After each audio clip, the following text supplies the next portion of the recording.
Hoy tenemos el gusto de tener aquí con nosotros a Alejandro Chetman. Alejandro es profesor investigador en la Escuela de Derecho de la Universidad de Juan de Isela en Buenos Aires, Argentina. Es investigador del CONICET en Argentina y ha sido recién Marie Curie Fellow en la Facultad de Derecho del University College en Londres. Y tiene varias publicaciones, aquí una en particular, un libro publicado por Marcial Pons sobre la fundamentación filosófica de la justicia penal extraterritorial, y el paper que nos va a comentar hoy es un paper muy interesante, así que nada más dejo por lo que siempre. Muchas gracias. Y nuestras reglas, que ya se las comuniqué, una presentación relativamente breve, 10-15 minutos, y después preguntas igualmente breves. Muchas gracias, Alberto, muchas gracias por la invitación, la verdad es que es una alegría estar aquí. Bueno, este artículo es una parte de un proyecto más grande sobre conflictos armados asimétricos, y la pregunta es acerca de cómo los nuevos conflictos con nuevos actores, nuevas tecnologías y nuevas estrategias, algunas estrategias ya viejas pero crecientemente relevantes, afectan la forma que tenemos de pensar o que debemos pensar las reglas que deben regir en la guerra. Para esto utilizo, digamos, como punto de partida la teoría de la guerra justa, que está en un momento de franca expansión y de mucha riqueza de debates en los círculos filosóficos, y trato de vincular esas discusiones normativas o filosóficas con problemas específicos del derecho internacional público, especialmente el derecho del uso de la fuerza y el derecho internacional humanitario. En este caso, el artículo es sobre cómo los drones o estos vehículos remotamente piloteados afectan la forma que tenemos de pensar, porque debemos pensar el derecho al uso de la fuerza, y en particular el derecho a la legítima defensa. El artículo tiene dos partes. Una es una parte normativa acerca de cómo afecta la fundamentación moral o la permisibilidad moral para recurrir al uso de la fuerza, y la segunda es cómo esto debe impactar en el derecho internacional y si debe impactar en su caso. Por algún motivo, las discusiones sobre drones han estado centradas solamente en la cuestión de las reglas de los conflictos armados o el derecho internacional humanitario. A mí me parece que la pregunta por el uso de la fuerza es especialmente relevante, justamente por las características que estos drones tienen. Y lo que nos va a llevar esta pregunta es también a preguntarnos o a identificar un problema acerca de cómo entendemos o cómo debemos entender el análisis de proporcionalidad, tanto en la teoría de la guerra justa como en la teoría como en el derecho internacional al uso de la fuerza. En general, en la literatura encontramos dos formulaciones bastante habituales sobre los drones. Algunos que los defienden sin, digamos, ningún tipo de reparo, dicen no, son las armas más humanas que hemos construido nunca, porque tienen una capacidad de discriminación que nunca antes existió. Los que están en contra de los drones justamente dicen no, son siempre impermisibles porque representan una ventaja inequitativa, una ventaja desigual entre los combatientes o entre los beligerantes, y esto genera muchos problemas a la hora de justificar el uso de la fuerza, justificar ciertos ataques y demás. Yo creo que ninguno de estos dos campos, ninguna de estas dos proposiciones ha tomado necesariamente en cuenta cómo es que específicamente los drones afectan tanto la discriminación como lo que voy a llamar la capacidad de llevar a un uso de la fuerza a una probabilidad razonable de éxito. Entonces voy a centrarme tanto en aspectos normativos o conceptuales como en aspectos empíricos para desarrollar un argumento.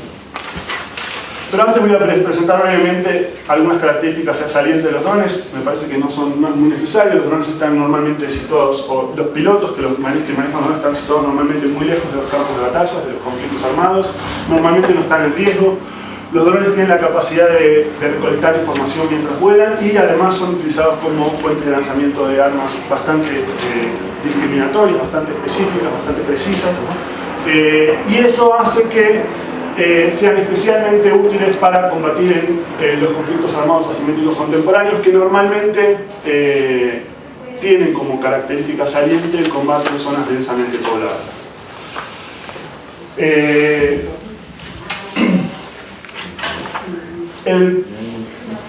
marco normativo básico de la teoría de la guerra justa establece que para que el uso de la fuerza sea permisible o esté justificado en un contexto determinado, tiene que haber, por supuesto, una causa justa, que normalmente va a ser la legítima defensa, digamos, propia o de terceros. La respuesta tiene que ser proporcionada, tiene que ser necesaria, o lo que se llama también como el principio de la última ratio. No debe atacar deliberadamente a civiles inocentes y debe tener una probabilidad razonable de éxito. Estos son, en principio, las condiciones estándares de un uso de la fuerza justificada. Alguna gente agrega que debe haber una autoridad legítima que la sancione. Yo no necesariamente parto de ese presupuesto, pero no me parece que sea problemático para el argumento que voy a defender. En este marco, digamos, el impacto de los drones sobre el uso de la fuerza debería ser bastante claro. Es decir, si como presupuesto fáctico, empírico, nosotros sabemos que los drones son especialmente discriminatorios, entonces parecería ser que el uso de la fuerza va a ser permisible en mayor cantidad de casos porque van a ser más proporcionados en más situaciones que otras armas. Es decir, si el daño colateral que los drones causan es menor que el de los aviones, jets o de las tropas terrestres, entonces es posible que sea permisible hacer uso de la fuerza en contextos en donde por el daño colateral que causan las otras armas sería impermisible. Con los drones parecería ser que son permisibles. Yo voy a argumentar en contra de esta asunción o presupuesto inicial. Para ello, bueno, en principio habría que definir qué entendemos por proporcionalidad, y esto es una cuestión controvertida en derecho internacional, no así en teoría de la guerra justa. Para los efectos de este artículo, y para hacer la cosa un poco más breve, yo voy a considerar que proporcionalidad implica comparar el daño que esperablemente uno causará con el uso de la fuerza en contra del daño que esperablemente uno evitará con el uso de la fuerza. En la medida que el daño que uno va a causar con los drones, con los ataques, con el uso de la fuerza, no sea desproporcionado con el daño que uno va a evitar, entonces la guerra es permisible y por lo tanto es proporcional y por lo tanto es permisible. Ahora bien, para hacer estos análisis voy a usar como proxy números concretos, en primer lugar números de víctimas y en segundo lugar números más generales de daño general. Yo identifico dos situaciones concretas donde los drones marcan una diferencia muy grande. Las primeras son situaciones que yo llamo radicalmente asimétricas, tomando una clasificación de Paul Kahn y ajustándola un poco a las situaciones concretas. Y básicamente la situación es, por ejemplo, la situación de los Estados Unidos frente a Al-Qaeda en la península arábiga. Si uno mira los datos específicos, y ahí tuve que hacer un análisis más o menos detallado de la información que surge del Departamento de Estado de los Estados Unidos, si uno se fija específicamente en qué tipo de condiciones fácticas enfrenta ese uso de la fuerza, uno se va a dar cuenta, por ejemplo, que uno enfrenta una fuerza armada de, por ejemplo, 1000 terroristas. 1000 miembros de una organización terrorista. Ahora, esos 1000 miembros de una organización terrorista, uno puede pensar, bueno, generan un riesgo para los ciudadanos norteamericanos altísimo. Bueno, la verdad es que no. Si uno mira los números, la cantidad de gente que ha sido muerta o herida gravemente o incluso secuestrada no llega a 10 personas. En el caso de, por ejemplo, acá en la península arábiga, uno podría asimilar esos casos, por ejemplo, con el uso de cohetes por parte de Hamas contra Israel. Entonces, supongamos que tenemos una fuerza terrorista de 1000 personas que genera un riesgo para 10 habitantes en la potencia que quiere usar la fuerza mediante drones. Ahora bien, este es el presupuesto empírico que parecería mejor identificar la situación que tenemos en situaciones de asimetría radical. Ahora bien, ¿cuán discriminatorios son los drones? Y ahí tenemos distintos cálculos. En un artículo muy famoso, en la editorial muy famoso del New York Times, decían que por cada terrorista asesinado o muerto por un ataque de drones morían 50 civiles inocentes. Eso hoy por hoy es completamente incorrecto, uno podría decir, o exagerado. Después, durante 2009, se dijo que el 8,5% de los muertos eran daños colaterales, es decir, civiles no involucrados con el conflicto armado. Y de 2010 a 2012 los cálculos del Longboard Journal, que es una de las bases de datos que evalúa los ataques de drones, se calcula más o menos que un 3%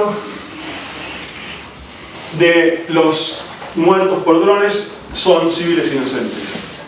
Ahora bien, si nosotros tomamos este cálculo, que es el más favorable a los drones, es decir, el más favorable a su poder discriminatorio, y consideramos que hay un otro 3% de personas que fueron mal identificadas, es decir, que las personas que atacaron creyeron que eran miembros de este grupo terrorista, pero que en definitiva no lo eran, nosotros tenemos un 6% de daño colateral en ataques con drones. Ahora, si nosotros tenemos estos presupuestos empíricos, ¿sería permisible, sería proporcionado usar drones para atacar a este grupo terrorista? Y la respuesta que yo creo es no. Supongamos que tenemos que matar a 1000 terroristas para salvar a 10 civiles nuestros. Hagamos esto para simplificar, hay un poco de matemática sencilla. 6% nosotros tenemos esencialmente un caso como el siguiente. Y esta es la pregunta, digamos, a esto se resume la pregunta normativa que nos importa a nosotros. Supongamos que nosotros tenemos un terrorista que tomó un bus con 6 extranjeros inocentes. Ese terrorista está por matar, es decir, por atacar con ese bus o con esa camionetita a un connacional nuestro que está parado ahí. ¿Es permisible volar el bus con los 6 civiles inocentes? Y la respuesta, yo creo que normativamente para todos, intuitivamente, es no. Es decir, sería desproporcionado matar a 6 personas para salvar a una. A 6 personas inocentes para salvar a una. Ahora, si eso es correcto, entonces esto significa que en situaciones con presupuestos empíricos como esta, el uso de la fuerza es impermisible. ¿Por qué? Y justamente es impermisible porque es desproporcionado. Ahora bien, alguien puede decir, bueno, está bien, esto podría ser así en situaciones radicalmente asimétricas. Es decir, donde el daño a nuestros ciudadanos es realmente muy bajo. Exagerado en los medios, exagerado en la opinión pública, pero empíricamente muy bajo. Entonces podemos estar fuera de situaciones radicalmente asimétricas y estamos en situaciones normales, digamos.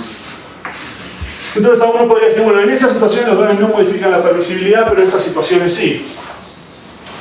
¿Y cómo podemos ver eso? Bueno, consideremos el daño causado, el daño esperable causado contra el daño esperable prevenido. Entonces, supongamos que el daño que podemos sufrir es de 5. En todos los casos, el daño al que estamos expuestos es a 5 como Estado. No, si no, ya no estamos en situaciones asimétricas, estamos en situaciones donde ya hay un daño más grave. Entonces, supongamos que si nosotros vamos a responder con fuerzas terrestres, con tropas terrestres, el daño que nosotros vamos a causar es 10. Porque bueno, mandar un ejército realmente causa mucho daño a las poblaciones civiles. Estamos siempre hablando de daño colateral, es decir, el daño a personas inocentes. Supongamos que el daño a los combatientes no cuenta, cosa que es un presupuesto controvertido, por lo menos. Pero supongamos que esto es así. Entonces, si nosotros usamos tropas terrestres, vamos a causar 10 para evitar 5. Si nosotros usamos aviones, ya el daño colateral baja, vamos a causar un daño de 5 para evitar 5. Y esto, por ejemplo, este es el cálculo que se ha hecho en los bombardeos en Yugoslavia, en la intervención de la OTAN en el 98. Este fue más o menos el cálculo empírico que se dio. Si por cada persona muerta había una persona salvada. Y si supongamos que esto es que usamos drones, entonces para evitar 5, los drones, como son muchísimo más discriminatorios, van a causar solamente 1 de daño colateral. Entonces, el presupuesto que yo decía contra el que yo decía que iba a argumentar parecería darse correctamente en esta situación. ¿Por qué? Porque los drones bajan tanto el daño colateral respecto de las tropas terrestres y los aviones, que entonces son permisibles en mucho mayor cantidad de casos que los otros medios del uso de la fuerza. Ahora, yo digo, bueno, ese argumento es, por lo pronto, apresurado. Y es apresurado porque uno tiene que considerar un aspecto fundamental que no ha sido tomado en cuenta cuidadosamente ni por la teoría de guerra justa ni por el derecho internacional humanitario, que es la probabilidad razonable de éxito. En la teoría de la guerra justa tradicional, la probabilidad razonable de éxito era un elemento independiente de la permisibilidad del uso de la fuerza. Yo no creo que eso sea correcto y hay argumentos buenos, un artículo de Statman en Ethics que dice que eso no es correcto. Yo estoy parcialmente de acuerdo con ese argumento, pero ahora la pregunta es, ¿afecta la probabilidad razonable de éxito a la proporcionalidad? Mi respuesta es, evidentemente sí. Supongamos que los drones no son especialmente efectivos en evitar esto, el daño al que uno está expuesto, el riesgo al que uno está expuesto. Y esto de vuelta, para definir esto, es decir, a mí me parece intuitivamente correcto, pero uno puede basarse en una creciente literatura empírica que muestra que esto es efectivamente así. Entonces, por ejemplo, hay un artículo de James Walsh que hace una comparación simple entre ataques terroristas y ataques de drones y dice que no hay correlación entre más ataques terroristas entre más ataques de drones y menos ataques terroristas. Él dice que en realidad la relación parece ser al revés, es decir, que cuando hay más ataques terroristas esto causa más ataques de drones y no cuando hay más ataques de drones esto causa más ataques terroristas. Por lo tanto, los drones no parecerían disminuir el riesgo terrorista y por lo tanto no parecerían bajar demasiado este número aquí, es decir, el riesgo al que uno está expuesto. Pero ahora hay análisis más sofisticados que usan regresiones, por ejemplo el de Johnston y Sarbaji, que dicen, por ejemplo, un análisis sobre Pakistán, dicen los drones, si son efectivos en disminuir el terrorismo, son efectivos en una mínima proporción. Y por lo tanto es improbable que funcionen como estrategia principal contra grupos terroristas. Tercer estudio, uno de Yeager y Siddiq, dice no hay relación consistente entre ataques de drones y ataques terroristas, porque parecería que los ataques de drones podrían disminuir los ataques terroristas la primera semana, pero escalar significativamente la segunda semana. Entonces no hay una relación clara entre más ataques de drones o entre ataques de drones y ataques terroristas. Un tercer estudio de Walsh y Schmer dice que los drones afectan de manera distinta a diferentes grupos. Entonces dice, por ejemplo, en Afganistán, donde los talibán tienen mucha cohesión, los drones no parecen haber afectado la capacidad operativa de los talibán. Y en cambio en Pakistán, donde hay muchos grupos separados, lo que los ataques con drones han hecho es han aumentado la cohesión entre estos grupos y por lo tanto su capacidad operativa. Es decir, son contraproducentes en muchos casos. Y un último, otro estudio más que analiza en lugar de los ataques terroristas, la capacidad de estos grupos terroristas para hacer propaganda, digamos, para publicitar sus actividades y